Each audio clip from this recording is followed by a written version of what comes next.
dan isunya TikTok Tokopedia yang kita harapin TikToknya naik, atau kita nggak harapin TikToknya naik, tapi sampai sekarang belum bergerak. Ya, TikTok itu sekarang omsetnya masih tetap di bawah dibandingkan dengan mereka pada waktu tutup. Dan sampai sekarang mereka nggak berani digas karena masih belum settle ya, karena kita tahu dari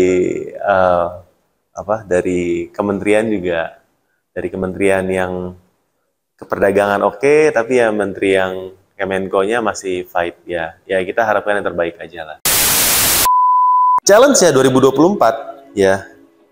Itu tadi ya, admin fee makin mahal ya, pajak ya. Pajak Bapak Ibu kalau sampai sekarang belum rapi, segera rapi ya. Ini akhir Maret juga udah harus lapor pajak ya Bapak Ibu ya. Jadi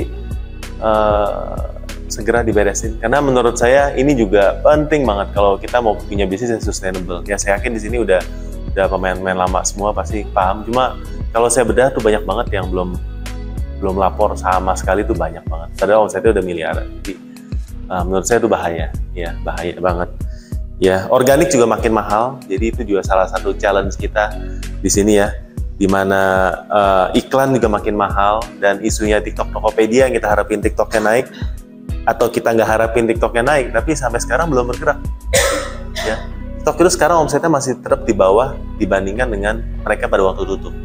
Dan sampai sekarang mereka nggak berani digas karena masih belum settle ya, karena kita tahu dari dari kementerian juga, dari kementerian yang keperdagangan oke, tapi ya menteri yang Kemenko-nya masih fight ya. Ya kita harapkan yang terbaik aja lah. Ya tapi sebenarnya Indonesia kalau dibanding negara lain ada berapa yang menarik ya. Kayak misalnya Indonesia itu satu-satunya negara di mana TikTok itu nggak sell directly dari China.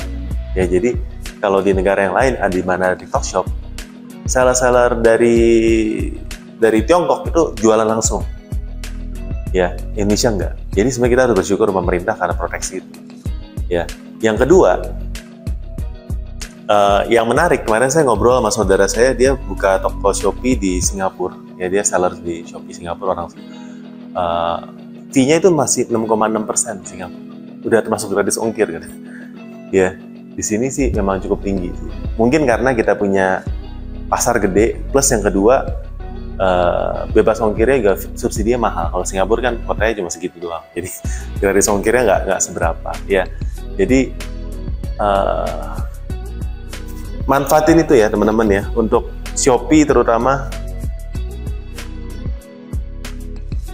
karena ada perubahan-perubahan itu dan Shopee melakukan itu. Saya rasa juga ada faktor mereka mengambil kesempatan selama TikTok sama Tokopedia belum settle, orang nggak ada pilihan. Jadi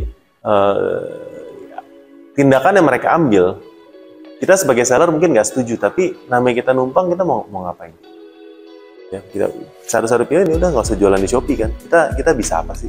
Ya kalau kita nggak mau jualan, masih banyak yang lain mau jualan. Maka saya juga jaga juga komunikasinya, karena saya nggak mau menjadi bikin panas situasi, karena orang juga nggak punya pilihan mau ngapain.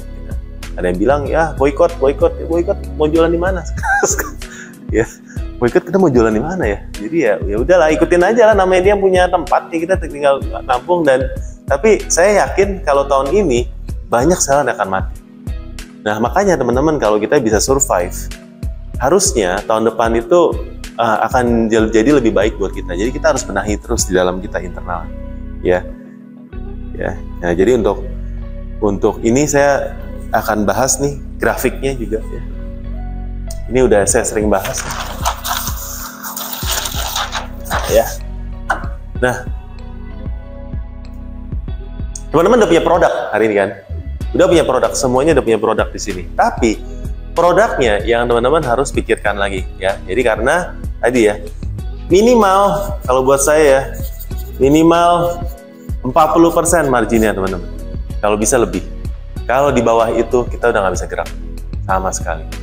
Ya, coba minimal pikirin gimana caranya kita bisa cari produk yang cukup tinggi marginnya untuk kita jual. Kalau di bawah itu kita akan sulit gerak, karena kecuali tadi ya, kita udah yang paling atas banget, biaya iklannya, live-nya jadi murah, segala macam murah. Tapi coba pikirin Gimana kita bisa cari margin lebih tinggi. Ya, kalau buat saya punya toko, ya saya coba cari barang-barang yang kayak Om ini, memang niche ya Om ya. Jadi yang cari nggak banyak, tapi kita masih bisa hidup, masih bisa profitable. Saya akan cari di sana. Ya, saya punya berapa barang yang saya pikir barang-barang import saya ada, atau lokal juga, yang perkaliannya sih bisa kali 2 kali 3 minimal. Nah itu saya masih bisa hidup. Jualan nggak banyak, mungkin satu piece cuma jualnya sebulan 5-10 produk, tapi nggak apa-apa. Ya buat saya yang penting saya masih bisa profitable.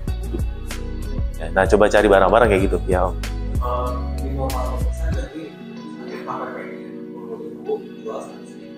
Iya, menurut saya sih ke arah sana, karena ada potongan Shopee dan lain-lain ya. Ya, apakah ini masih make sense gak buat orang fashion? Nggak bisa ya Kak ya? Nggak bisa ya? Nah,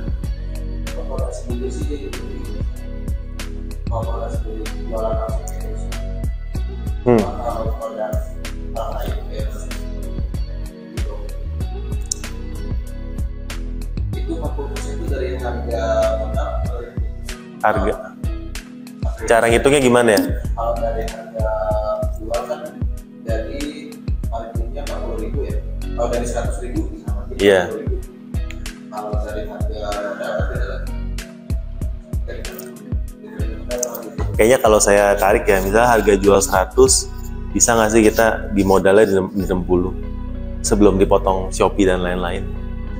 Ini marginnya margin kotor maksudnya. Ya, margin kotor. Ya, margin kotor. Ya. Nah, bukan yang nggak bisa, tapi pasti kita harus milih. Nggak bisa semua fitur yang kita mau ngikut. Ya, misalnya kita nggak ngiklan, atau kita nggak bisa semua fitur kita ikut. Tapi paling enak ya, menurut saya kalau saya ngobrol sama banyak seller itu sekarang ini kayaknya 40 baru bisa hidup. Ya, mesti bayar pajak, mesti mau rapi segala macam. Menurut saya harus agak tinggi. Makanya kembali lagi saya bilang tadi, ini akan makin kapitalis ya. Yang di tengah-tengah ini yang sulit. Makanya kita harus pikirin dari produknya dulu. Mungkin kita selama ini berkutat gimana naikin konversi, gimana naikin traffic, tapi kita nggak bisa karena kebalik lagi kepentok di produknya. Coba cari produk atau satu niche yang kita bisa cukup nyaman. Ya menurut saya yang Om bisa ya. Kalau nggak bisa, mungkin memang harus pikirin gimana caranya jadi produsen sampai benar-benar marginnya tuh bisa ini, atau modelnya nggak ada yang bisa niru misalnya, harus seperti apa. Jadi mungkin masalahnya bukan di kedua ini bawah, tapi masalahnya di produknya sendiri. Cari produk yang marginnya cukup tinggi untuk kita bisa jual di marketplace. Ya. Masalah kedua di konversi. Nah konversi ini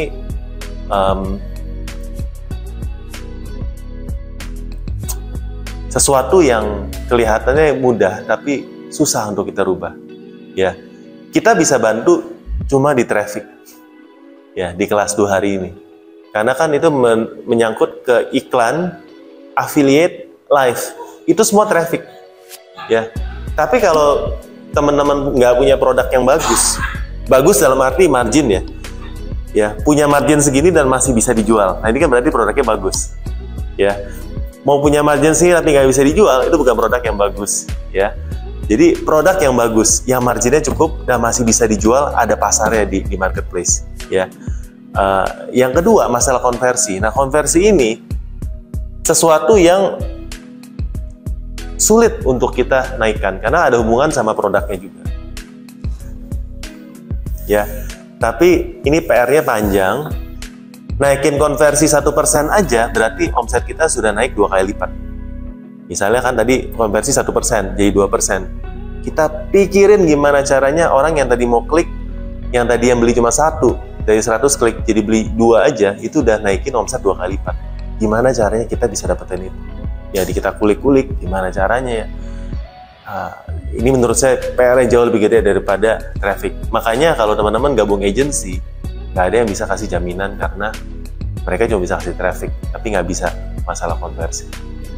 Nah ini PR-nya kita. Ini kita dari pihak luar kita nggak bisa bantu teman-teman. Maksudnya kita cuma bisa bantu ya kasih saran. Ya.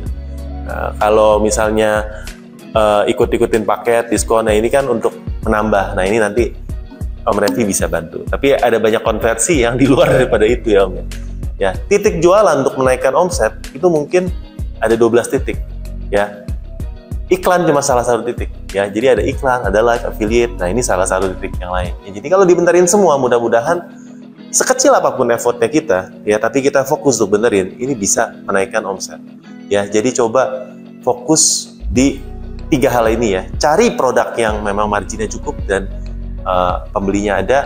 Ya, riset produk terus, keluarin produk baru terus yang bisa seperti itu. Yang kedua, sambil kita benerin konversinya ya, kita kulik terus caranya gimana caranya orang dari klik mau jadi beli ya, dan pakai fitur-fitur yang ada nanti bagiannya Om Revi juga. Dan yang ketiga, trafficnya kita maksimalin ya sebesar mungkin. Semua traffic yang bisa kita bawa masuk. Ya, nggak ada traffic yang terlalu mahal, cuma kita nanti akan lihat ke acosnya teman. Jadi fokusnya 3 itu.